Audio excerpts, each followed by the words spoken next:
Welcome to the Jess Larsen Show on innovation and leadership.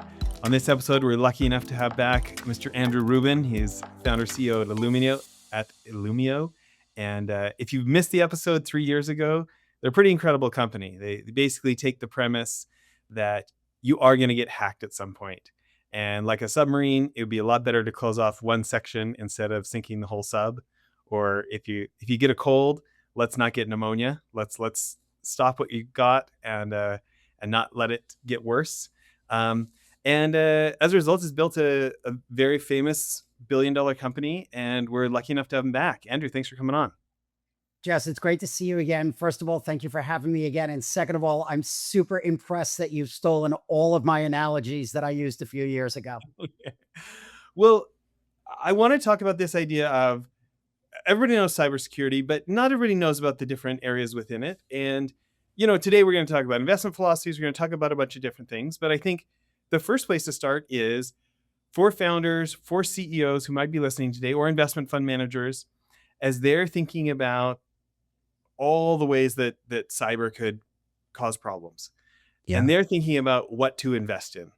Can you help us understand why we might want to invest in segmentation? Why, this zero trust mentality is something that so many folks are adopting?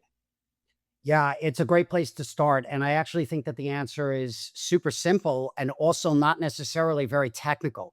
I think if you think about the job that cyber's had for, 30 or 40 years, literally decades, most people would say, oh, cybersecurity. That's what we do to try and protect ourselves. That's what we do to try and make sure that we don't have a breach.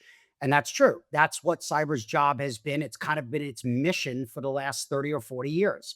But we live in a world where even though we do a pretty good job of preventing most breaches from occurring, we also live in a world where for the last 10 years, we've seen some of the biggest, most expensive, most catastrophic breaches we've ever seen. And just to be perfectly blunt, the data says that we see more of them each year. They get more expensive each year, and they're happening more often each year. So there's two ways to look at that. We could either say that we're failing, but that seems like a pretty binary analysis. We're not failing. We stop a lot of breaches. We just don't stop all of them. And so the better way to look at it, and certainly the view that Illumio adopted from the beginning, was cyber actually has two jobs. The first one is the job it's always had. Stop as much as you can. But it now has a second job, which is when you miss, focus immediately on how to contain it, how to make it small instead of letting it get to be a big problem, and avoid catastrophe at all costs. And that's really where I think the mindset shift has been so healthy in cyber, because when, like you said, Jess, when you say cyber, it's this giant word that applies to so many things. But when you simplify it, it's actually something that has two simple jobs: stop as much as you can and contain the problems when they occur. So, let's use me as an example. Okay, we've raised millions of dollars for our company, Windsor Collection, these, ultra luxury vacation homes. We're an online marketplace. And so I've got centimillionaires coming to me saying, hey, I've always wanted a game reserve in Africa, but I can afford it. I just couldn't rationalize it to myself because I'm only going to get there a handful of times a year. So I couldn't talk myself into buying the whole thing. And I just felt guilty, right? Or like we're getting billionaires bringing us from $100 million vacation homes down to like $20 million vacation homes saying like, I just don't need the whole thing anymore. Can you find me co-owners who want to buy in? And then we manage it all. Okay.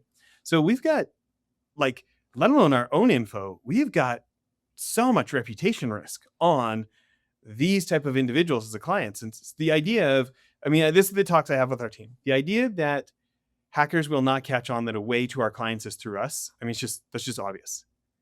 And so somebody like us who's not some big team, I do not have a chief security officer. We're not some large organization yet, right? As we're thinking about our future roadmap, and we're starting to get some real traction, and things are coming together for us. We've got over $100 million in inventory right now. Things are coming together, and we need to start getting serious.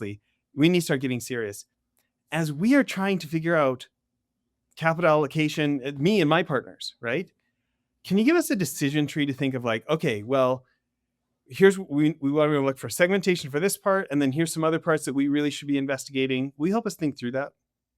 Yeah, and I'll be the first to say the world has made it a very complicated conversation, and it starts with the fact that in the past, if you were a large bank or you were a large global enterprise, you would generally accept that you were a target. Maybe certain industries more than others, but over time, if you were large, you generally said, "I'm probably a target."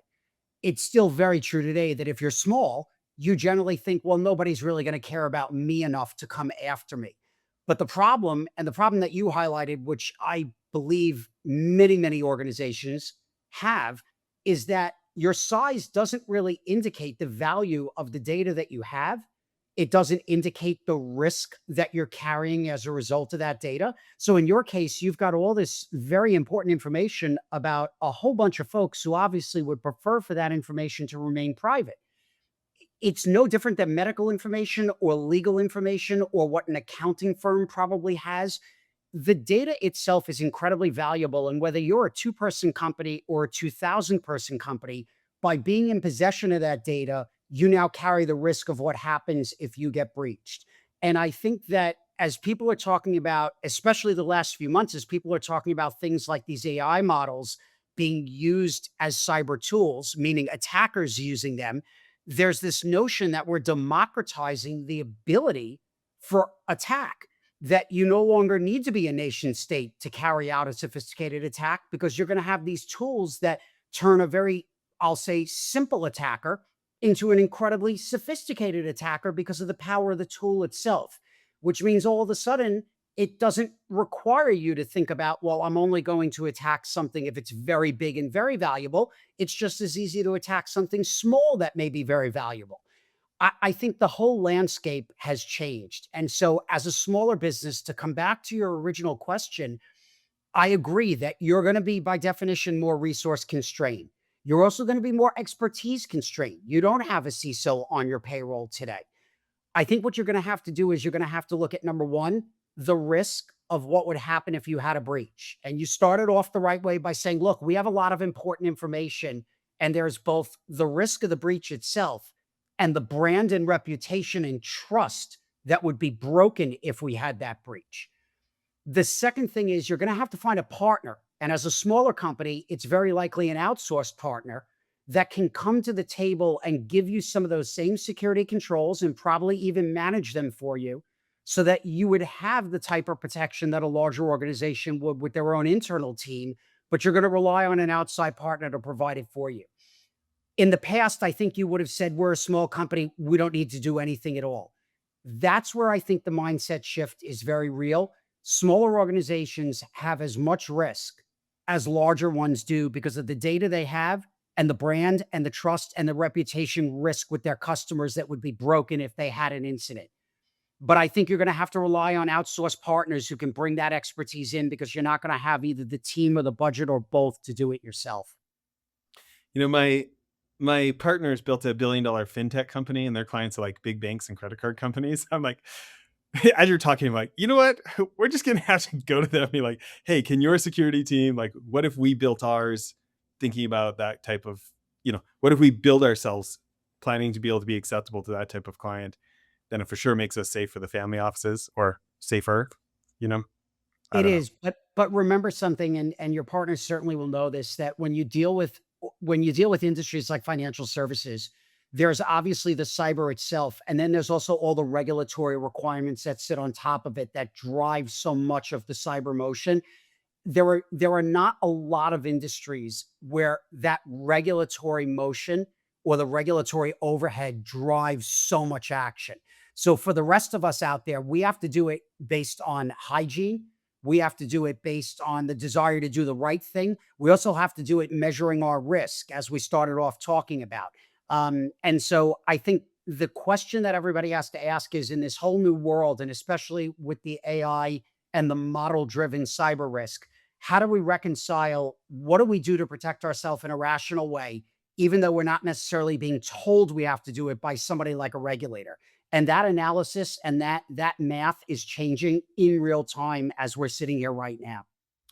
When you think about the news sources or the Substack or where do you think founders and maybe mid-sized company CEOs who don't have a chief security officer, where should we be checking in regularly? How do we keep some sort of finger on the pulse to know if our third party provider is even good enough anymore?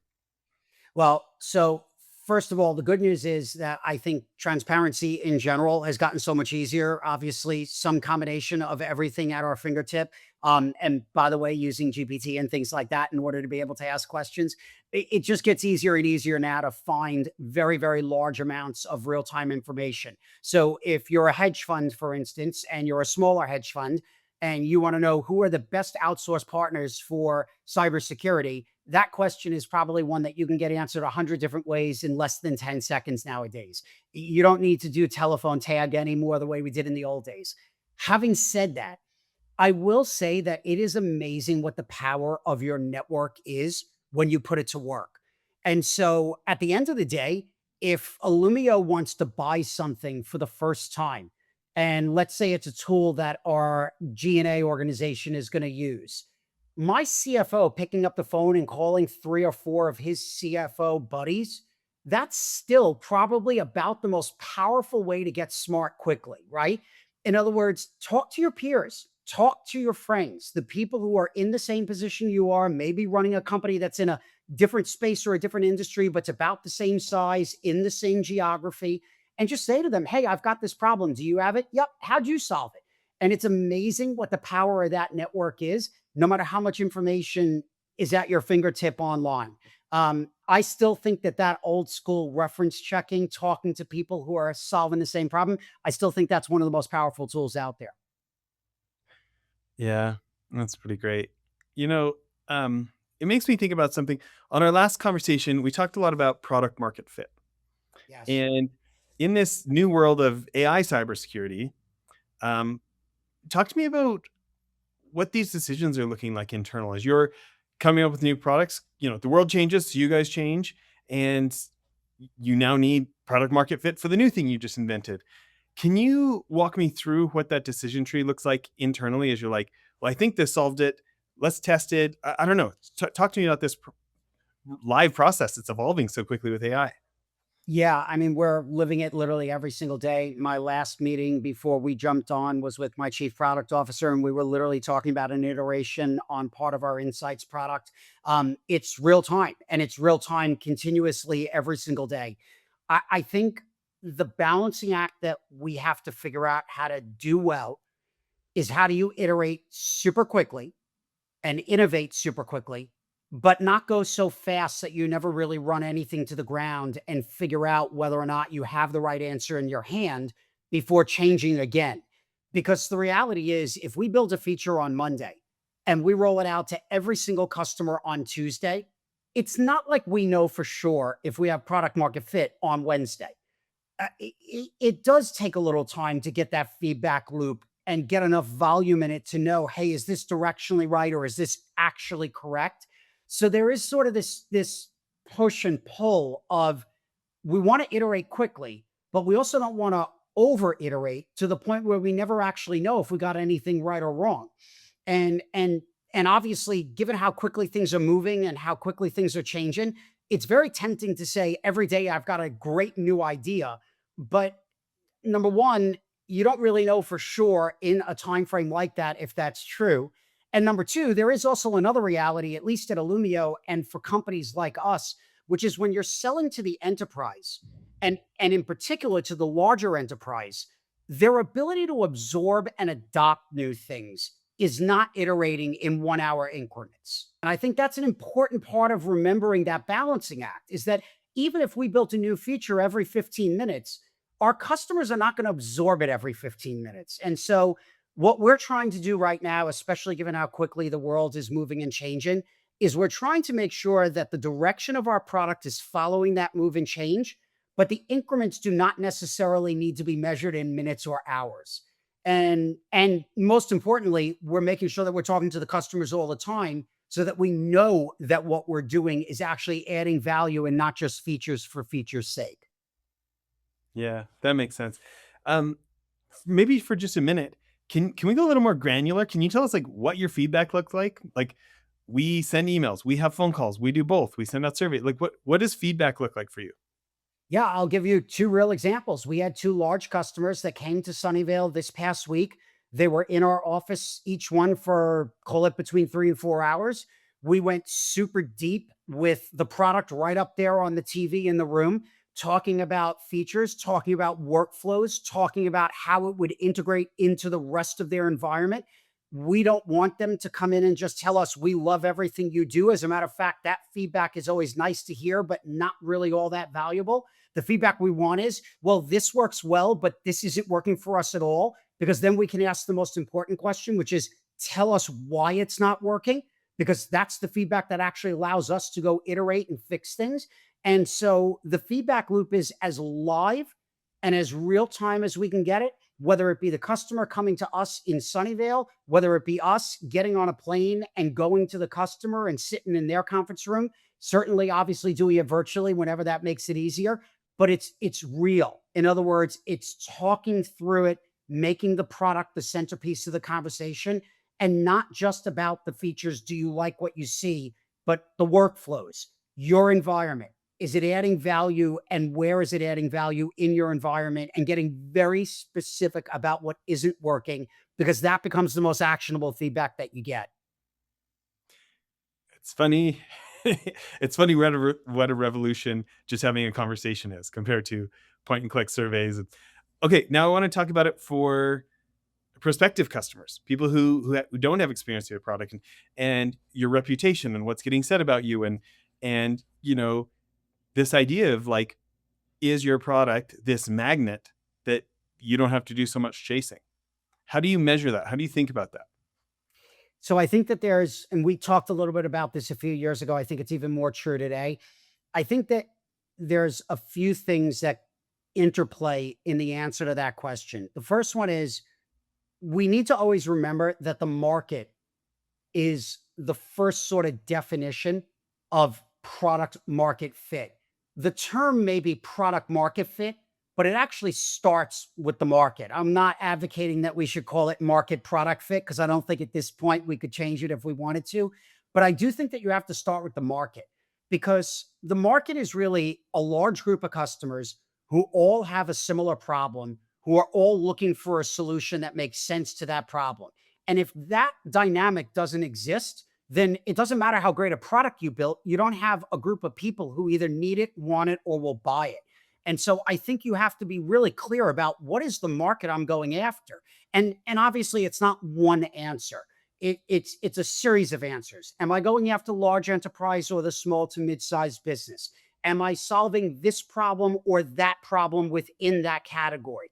Is it a global problem, or is it a geography-based problem? So I think the more explicit you can be about the problem you're solving and the market for solving it, I think that becomes a huge part of the guidepost for whether or not you end up with product market fit. And then for your feedback, I mean, I guess it's customer inquiries, sales calls closed. What else?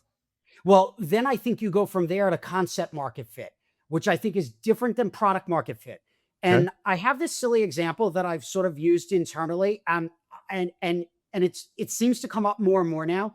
Um, it's really interesting. If you think about, I don't know how far back we'd have to go for this to be true. Let's call it 10 years ago. It's probably longer than that now.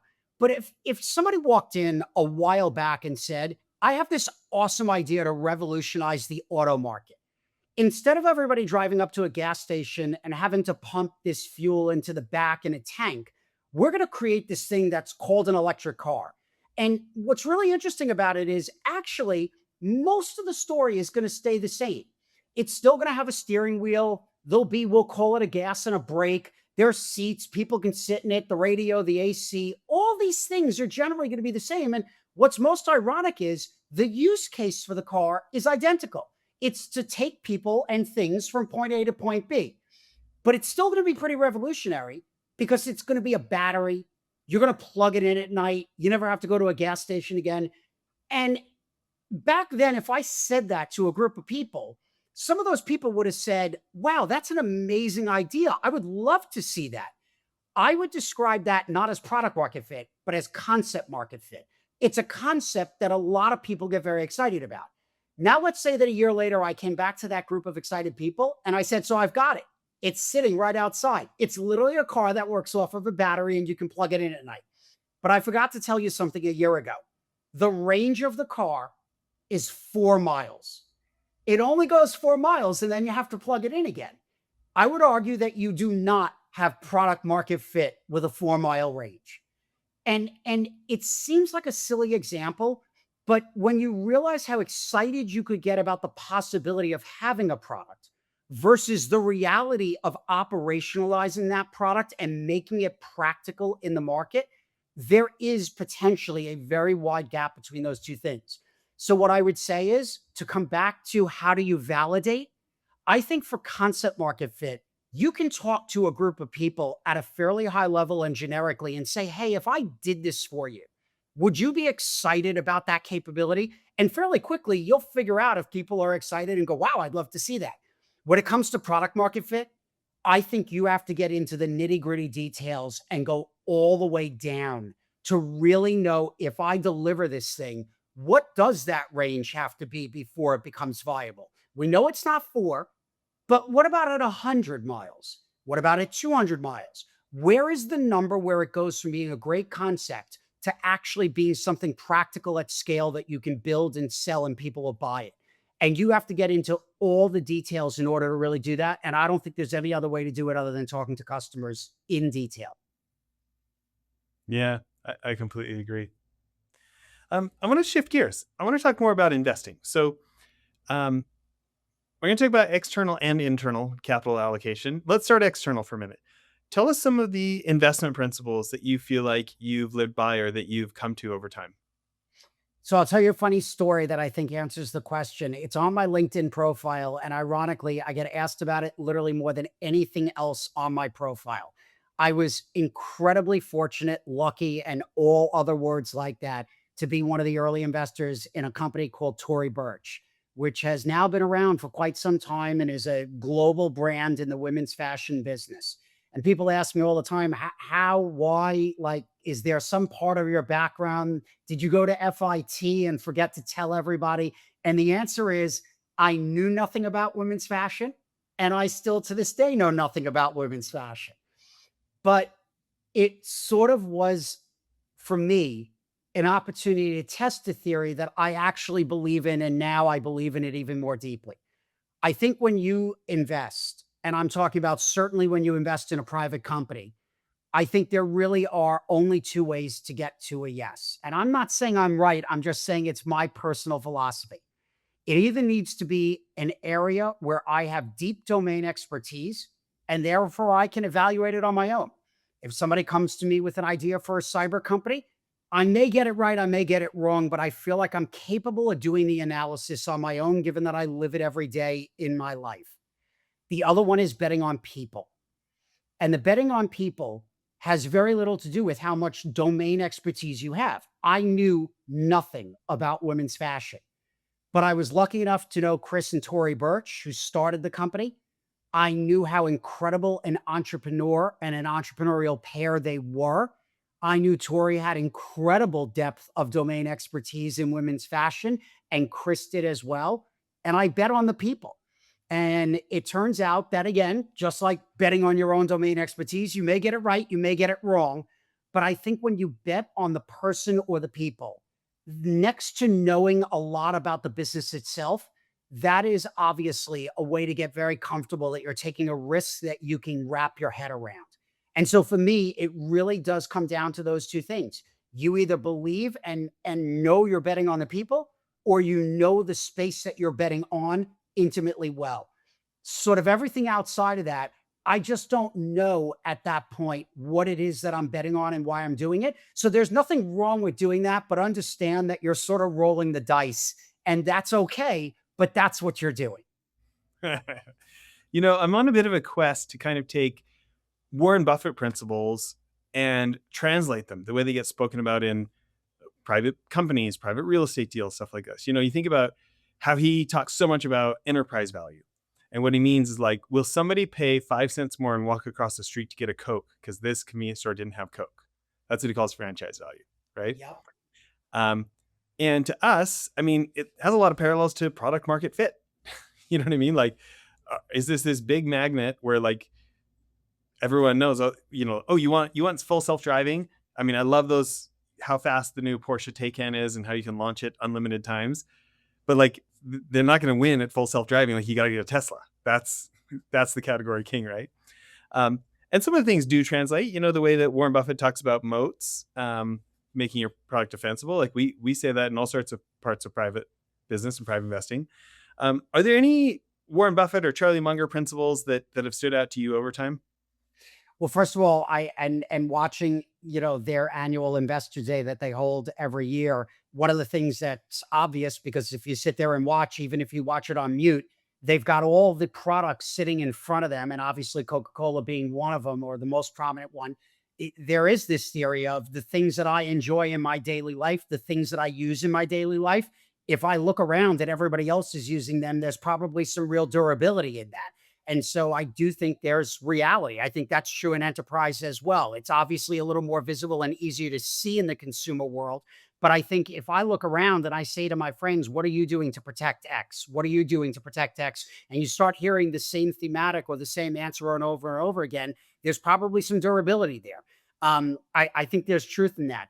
I also think, though, and going back to your example about the electric car from Porsche and the electric car from Tesla, I think it's important to recognize that it may not be either or. They just may be very different investment theses. And what I mean by that is there is a market for people who want to step on that pedal and go 0 to 60 in 2.5 seconds. Now, I think we can all agree the number of people who are both interested in that and capable or willing to write the check for that outcome is very different than the size of the population that wants self-driving in a lower cost, more practical car. But there are different markets and different slices within markets. And so one of the things that I think you have to think about, and it's true as an investor as well, is what is the investment thesis here? What, back to that market question, what am I building and who am I building it for? So that you understand sort of what is the opportunity in front of you and where you're trying to go. So, this idea of a durable competitive advantage. I mean, Buffett was in court and had to explain to a judge why he would want to own a legal monopoly. Like, why would he want to own an unregulated toll bridge, right? And and it's kind of like a Jerry Garcia from the Grateful Dead says, "Don't be the best, be the only." Rolling Stones and Led Zeppelin selling all these albums, and he made, I think he made like over $100 million on concerts. Letting people like record their own tapes, these deadheads, right? And he's like, to your point, it's segmentation. Like he wasn't the best band, but he's the only one that like had this traveling family where you could record your own music while he played, right?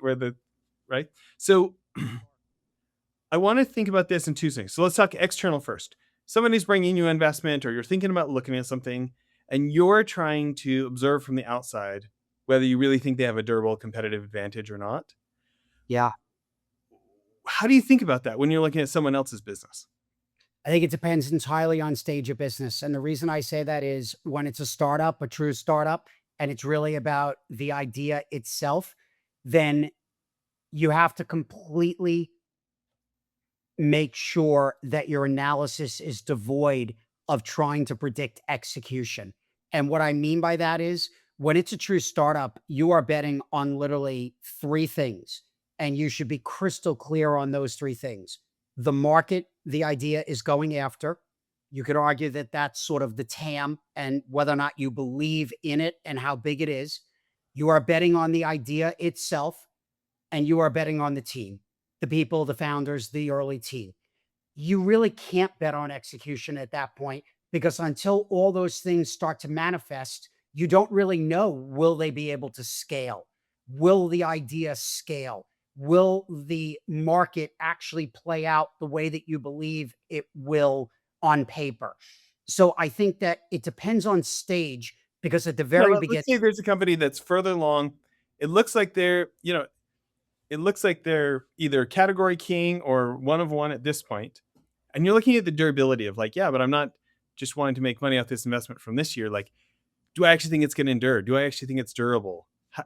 What would you ask yourself? How would you go deep on that? three things: TAM, because at that point you really are betting on TAM. You need to be able to understand the size of the market. Second one is team. because the team is going to be responsible for being the winner, not just today, but to your point, tomorrow, the next year, the year after that. And then the third thing is execution, because the reality is there are so many great ideas that end up getting to a certain point, and then because the world changes and the market changes, but the team doesn't execute against that change, it's not that the idea was no longer valid. It was that no idea is singularly valid in a single state forever. And you're relying on the team to be able to adapt, to be able to morph, to be able to add and delete as things change over time. And so you are betting on execution. And it's not your job as the investor to predict what exactly those changes will look like, but it is your job as the investor to bet on whether or not the team running the company will be able to make those changes over time. And so I think that as the business gets more real, as it scales, that bet becomes more and more execution focused every single day. Yeah. Well, my friends tease me that all my sentences start with "Do you know the book?" and that I can't get through a conversation without bringing Warren Buffett and special ops. And what's funny is you, from what you just said, it makes me think about the most elite special operations units and kind of this adapt and overcome mentality. And just like, I mean, those guys in the tier one units, you could throw them out of an airplane and besides their parachute, they lose everything else. And all they've got left is a big pen. These guys are still going to accomplish the mission.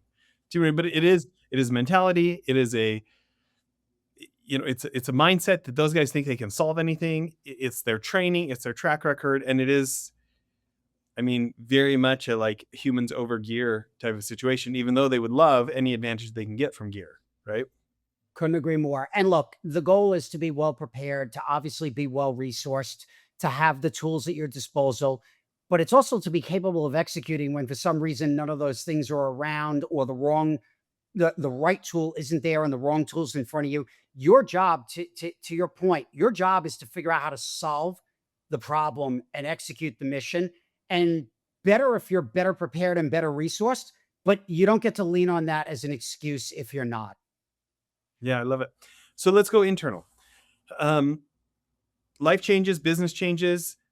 I heard you talking on other episodes about how it's nice that you haven't had to raise money for 5 years, and you, right?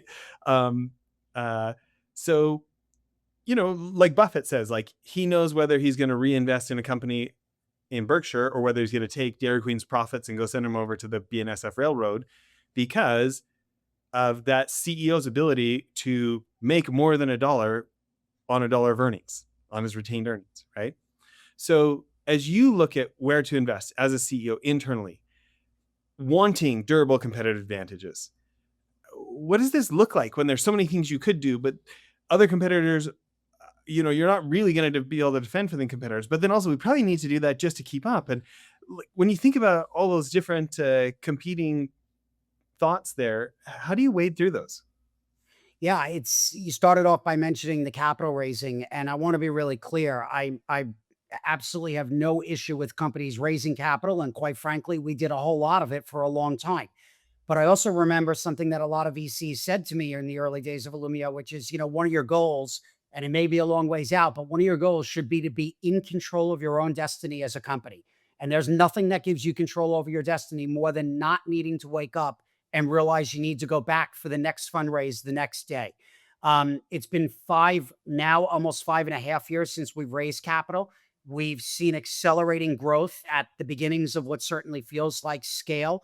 And this is all before Gartner puts out the inaugural Magic Quadrant for the category that we've been a part of helping to build over the last decade. So I believe that there is a huge value in building fiscal discipline, but it doesn't necessarily mean that it comes at the expense of growth or accelerating growth. It just requires a level of discipline that a lot of times companies sort of don't get to until later in life. Having said that, you equally are responsible for making sure that you take advantage of the opportunity put in front of you. So whether it be investing capital off of our own balance sheet, or it's deciding that raising capital again makes sense because the market inflects, or Mythos causes everybody to have a very different view of the need for segmentation almost overnight.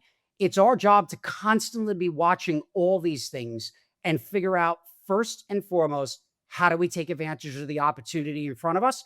And how do we resource the company to be in the best position to win? That's the analysis. It's not about raising money or not raising money. It's about making sure that we're best positioned all the time. It happens for the last 5+ years. Raising capital hasn't been a requirement of that analysis. So we're excited about where we are, more than we've ever been, but we're excited because of what we see going on in the macro world, not because of anything having to do with a capital raise or a lack of capital raise. I do think that for most companies, there is this sort of constant trade off of we want to grow faster.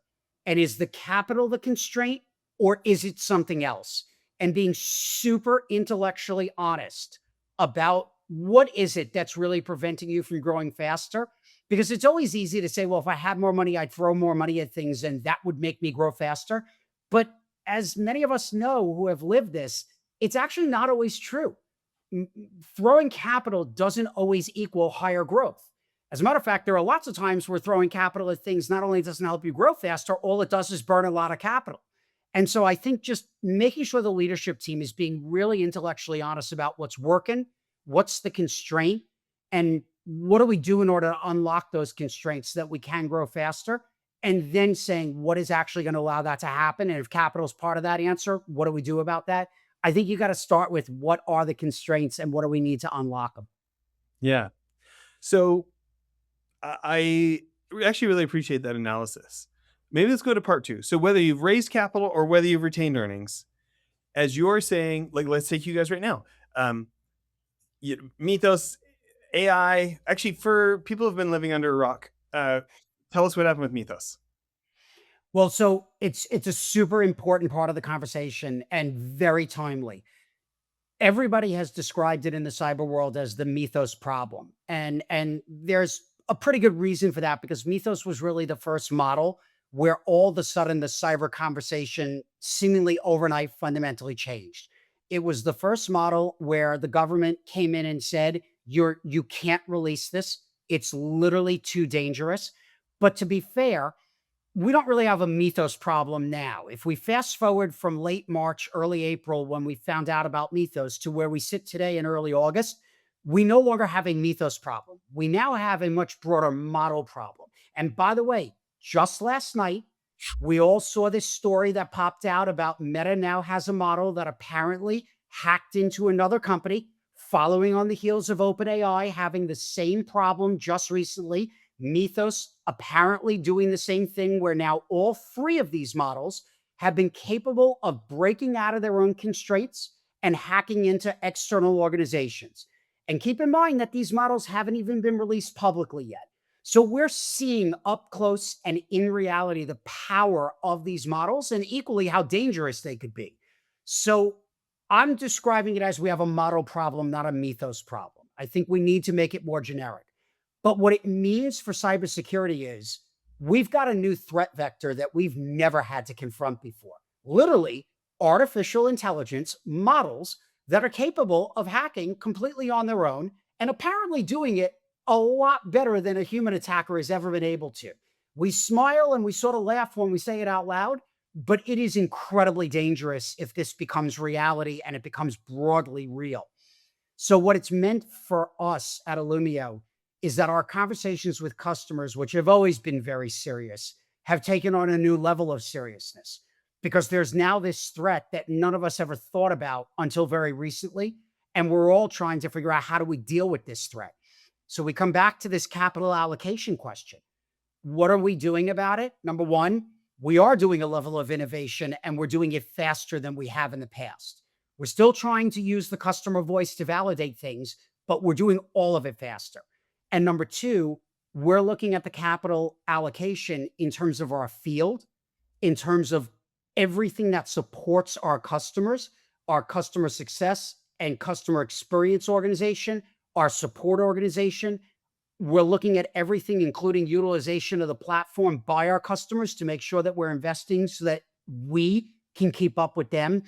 It is a very real-time conversation around how do we make sure that we're spending the money in the right place. So let's boil that down to something specific. Obviously, nothing you don't want to share, but like, help me think through a go, no go decision or a a scale and you're like, yes, this is a big problem. Yes, it affects all our customers. No, we can't put 100% of next quarter's capital into it. Like, help, whether it's a go, no go or a right sizing a capital allocation. Can we get a little more granular? Give you a very real example. So Mythos becomes known late March, early April.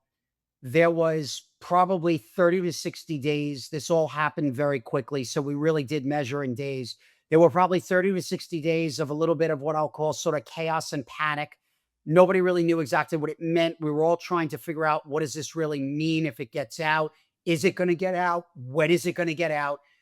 And then all of a sudden, there was this process of moving from the initial sort of chaos and panic to, we have to start thinking about what this is going to mean. So I'll tell you what that meant for us. Our customers started to aggressively utilize the platform in ways that we had not previously seen at any point in the company's past life. More policy being written, more logging in, and more utilization. So what did that mean in terms of capital allocation? For the first time, we saw usage going up at a rate and in an increment that we'd never seen before. My chief product officer came to me and my CFO and said, if we're going to keep up, if we're going to stay ahead of this, if we're going to avoid having significant performance impacts to the platform, we're going to have to go spend a bunch of money right now that we never budgeted. We did not plan to spend in this area this year. Forget about this quarter, or even in this year. My answer to both of them at that time was, it doesn't matter what it is or what it takes. We are not going to have a performance issue right at the moment in time that our customers literally have never needed us this much before. So yes, we're going to blow out our budget for compute. Yes, we are going to spend more money than we plan to spend this quarter on the platform. But this is about the platform being up, running, performant, and resilient at the moment in time our customers need it most. That is So a real-time decision. what I love about your story is it captures all the things that suck about investing, which is uncertainty, unplannedness, no guarantee of future result. It's all about values and priorities, and it's so much more messy than you know. I have a little bit of bone to pick with a lot of investment books, a lot of like the investment YouTubers or the social media folks who make it feel binary instead of as messy as you just said, because the messy is real. None of us have a working crystal ball, and so anyways, I love that story. So if you were going to boil that down to a principle, like that any founder, any CEO listening today can take the principle back to whatever their business is, how might you boil that down? Building a company is messy. So I agree with you. I don't think that that's a comment that applies only to the investing world. I think if you talk to any investor who's been doing it for a while, they're going to tell you it's not just about the win-loss ratio. Even the wins are messy. And if you talk to any entrepreneur or any founder who actually has built, I think they're all going to tell you it's very messy. But what you have to focus on is not the day-to-day messiness. I think you have to accept that that's simply part of it. What you have to focus on is, am I solving a big, important problem? Is the market there and growing for what I'm doing? Are we executing against the opportunity? And directionally, are we moving up and to the right over a longer time horizon than anybody cares to measure when they simply poke in and poke out? You know, I love it. You remind me of Charlie Munger when he says, because an investment worked doesn't mean you made the right choice. Because it didn't work, it doesn't mean you made the wrong choice. Howard Marks quotes that all the time. And it's like, what you just said to me, there's such parallels there of like making the best decision with the information you're given and being honest. It may or may not work out, but you just have to commit and do the best you can, and then get ready to adapt or get ready to clean up the mess if it doesn't turn out the way you hoped, and you can't give up and die. Yeah, and the other thing, Jess, that I think it's probably a lot tougher in today's world than it was even a handful of years ago, because the sort of instant gratification of everything has gone up so much. But I will say the number of stories of companies that bounced along, not dead, but not super relevant or interesting for really long periods of time. And then something changed in the world, and all of a sudden they became hyper relevant and had the growth and the market cap appreciation to go with it. It, I think people forget that sort of old adage about the overnight success story, a decade or more in the making. Like, it's super easy to look. Yeah, it's so easy at the end. And I'm not saying the end as in the finish line, the end as in when it's obvious and big and valuable. It's super easy to look at that moment and be like, of course, everybody knew this was what was going to happen. But the truth is, no. And half the time, even the team in the middle of it had no idea it was going to happen. You have to go to work every day very committed, very much in belief that what you're doing is heading in the right direction, even when it's not obvious. And sometimes, even when the results aren't there to prove it. But when you believe that you're going to end up in the right place if you do the right things, and the success will follow, not lead. And I look, we built Illumio for the better part of a decade without a category. And that is not right or wrong, harder or easier, smarter or dumber, but it's just a reality of the fact that we believe that segmentation would eventually go mainstream. And if it did, that there would be a market leader that would become a big, important, and if it does that, become a valuable company in that space. We never let go of the commitment that segmentation was important, but we equally never could predict with certitude if we were going to be right or when we'd be right if we were. Okay, can I tell you a story based on your investment wisdom you shared with us today? Sure. So, starting my podcast out, this is 10 years ago, and early on in the show, I had this friend came on the show, Daylin Bauman. She worked on the team for the band The Killers, and she had this new band called Von Gray that was paying Bonnaroo and all these things. Comes on the show, we'd become friends a little bit, and I was just talking to her about like great companies. She's like, "Oh my gosh, for my bands that we manage, we don't use GoToMeeting or these other ones. We use this company called Zoom. It is so much better. Like it is drastically better." And so about the fourth time she told me how great Zoom was, I was like, wow, she just asked the CEO to be on the show. Nobody's ever heard of them, right? Eric Rowan comes on the show and he talks to me about obsessive customer service. Like, so like, they got 150,000 customers. When people cancel, he personally emails them, says, "I'm so sorry to go." So you go, "I'm the CEO."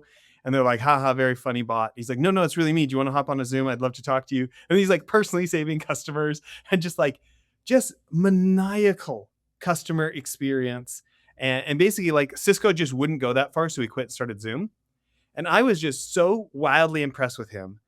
There was no shock at all when he won COVID. I mean, it just like, he just like, I mean, people were not obsessed with their GoToMeeting versus their Google Meet versus their whatever pre-COVID. And so you can argue about how much percent better Zoom was at that time or not. Like, was it 5% better? Was it 50% better? Whatever, right? But like when he won COVID, I was not shocked for 1 second. And now, as a dummy, I didn't pursue "Can I invest in you" at the time, which I obviously should have 9.5 years ago, whenever this was, right?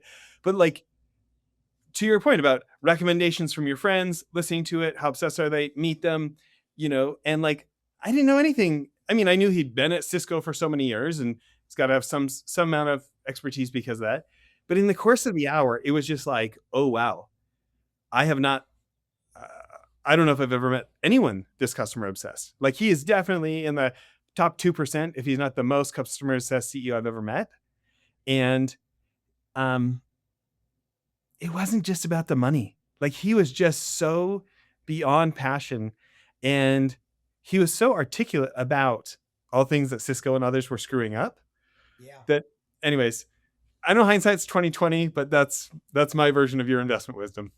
No, I appreciate that. And I will also share that I was lucky enough to meet Eric way back when and have lunch with him right near their office in San Jose. And I remember walking out and I was like, I think I just learned as much as an entrepreneur could possibly learn about the value of being obsessed with your customers. I walked out with the exact same feeling. And I'm sure it's still true today. We are a happy Zoom customer at Illumio. And there's no doubt about it that like that goes back to the domain expertise, but also the people. You can be really, really smart on a space, but at the end of the day, it's the people who show up and build the company. And so I'm not at all surprised to hear the story. And yes, it sounds like the lesson for you from that was you need to ask every single time when you have that reaction, are you raising capital right Yeah, now? yeah, right. Uh, okay, let's switch sides here. Um, I think the internet said you guys raised like $550 million over all the years. Is that close? A little bit more than that, but yeah. Okay. Um, there are so many investors that are struggling to raise 5 million or 50 million or numbers much less than that. When you think about hard-won lessons from having raised that much money over time, Yeah. let's say everything we've covered in the show so far is there, like your product market fit, durable competitive advantage, these kind of things of having a great product. You've got confidence to go out in the raise. Let's talk about like nuts and bolts of like, what do you put in a pitch deck or not, or how do you time your meetings, or let's get into some nitty gritty of like, as I did it, here's something I got better at, or just one principle for founders or CEOs today. Yeah, so I actually think that there's probably two answers and they really are different and separate. Let's hear them There's both. Yeah, there's how do you raise early on and how do you raise later stage? I'm going to start with the later stage because I actually think that answer is both shorter and easier. Later stage, you're raising on the strength of the business and the numbers that the business puts up. You can go in and you can talk about what your next product is going to do when you already have hundreds of millions of dollars of ARR. But the conversation is very quickly going to come back to not what's on the roadmap for next year. What was the growth last year? What's the growth this year look like? What do the numbers look like? The numbers become the arbiter of truth as the business becomes bigger and more mature. It doesn't mean that you don't have to have a roadmap. It doesn't mean that you can't tell a story about innovation, but you're not going to go in and say, I have a business that has stalled. It's growing at 0%, but I want you to value my company based on this great new idea that I have. And I promise you it's going to change everything. Not once you're operating at scale, because the numbers are telling the story at that point. So I think that there is some place for that future story, but it's not a replacement for the story that the numbers are telling. Obviously, in the early days, you're not burdened, for lack of a better word, by those numbers. In those early days, especially at the very beginning, but even in those first few rounds, you're able to tell the story of the hope, the future, the roadmap. And so in those early days, I think you should be very focused on those three things: the market you're going after, the product you're building and what makes it innovative and why there's a moat around it. And I would argue, most importantly, the team that's going to show up and do it. I think in those early days, the investor is going to very quickly assess, is there a big market that this is going after? And there's obviously certain categories where you don't even need to cover it. If you're building something right now anyway, if you're building something that is going to go tackle a big problem or a big opportunity in AI, you probably don't need 12 slides to explain why that's a big opportunity. You do need to explain why you're going to have a moat around it, why it's going to be unique and special and different. And you clearly need to be able to validate that this team is somehow going to outrun every other team that's probably chasing the same thing. Obviously, as the business gets more mature, the numbers are going to become a bigger and bigger part of that story in debt. And that's why I said I think it's two very separate answers. If Illumio were to go raise money again today, we would be starting that deck with the performance of the business the last few years. We'd be talking about the mythos and model change in the market. We'd be talking about the team and why the team is prepared to execute at scale and potentially as a public company. And so the focus would certainly anchor around the performance of the business and then why we believe we can continue that performance going forward. I love it. Well, what do you want to leave people with today? So there is this thing that I've been spending a lot of time thinking about since late March, early April, because it has for Illumio really been so front and center, this mythos and model change. but not about the technology, ironically. I think for me as a CEO and as I'm talking to customers, prospects, partners, but also equally to our internal team, I think that the most important change as a result of, I'm going to say AI in general, but certainly in cybersecurity, is not about what security control you're going to adopt or who you're going to buy it from. I think we're going to have to redefine the definition of the word fast. In other words, we have been conditioned for decades to make decisions after doing, some would argue, insane, others would argue, ridiculously inefficient amounts of analysis. And the reason why I say insane and ridiculously inefficient is, there's that old adage, that old expression about what is the enemy of a good outcome? It's a perfect outcome. And why is a perfect outcome the enemy of a good outcome? Because there is no such thing as perfect. So if you spend all your time trying to figure out the perfect outcome, two things are guaranteed. You're never going to get there, and you will accomplish nothing good along the way. I think we've been conditioned to think that our job is to do so much analysis that we're going to get to either a perfect or a really close to perfect outcome. And in a weird way, we've been given the air cover and the luxury of being able to get away with that. Well, as evidenced by these three models that have now literally broken out of their own sandboxes and managed to, in a matter of hours or days, breach other companies, I feel like we're all going to have to get really comfortable being uncomfortable and redefining what the word fast means. We're not going to have a year to make a decision anymore about what to do when we have a problem. We're going to have hours, maybe minutes. And so I think that every board, every executive, certainly everybody in the cyberspace is going to have to very quickly redefine what it means to move quickly. And I think that's where the whole world is going. And so my parting thought is, get ready to be super uncomfortable making a decision in a week that you used to think you had a year to make, because nobody held any of us accountable for the 50 weeks that we wasted making a decision that we actually could have gotten 90% right in 2 weeks if we decided that was our operating model. I love it. Well, I'll leave with my final special operations comparison. Okay. So 2013, I'd taken a break from finance and was working for the consulting firm, leadership training company I used to hire. I went to work for them. And I got brought over to Nigeria with the U.S. Special Operations Command. We were teaching Nigerian Special Operations Command that was getting stood up. And this recon Marine, my friend Dave, which is not part of Special Operations Command, but he's so good, he got pulled into SOCOM. He was leading the whole trip. And he talked to me about the 80% solution. And it's this idea of, like, in the most elite Marines of the, like, man, you need to get to an 80% solution and execute. Yeah. And man, that is not a, like, hind parts covering accountant talk or hind parts covering lawyer talk, right? 80% solution. I mean, you just said 90%, which is at least a little closer, right? But it is interesting because I can't remember what had gone wrong, and I was trying to get the right answer, and he's like, "Man, it's 80% solution. We got to move."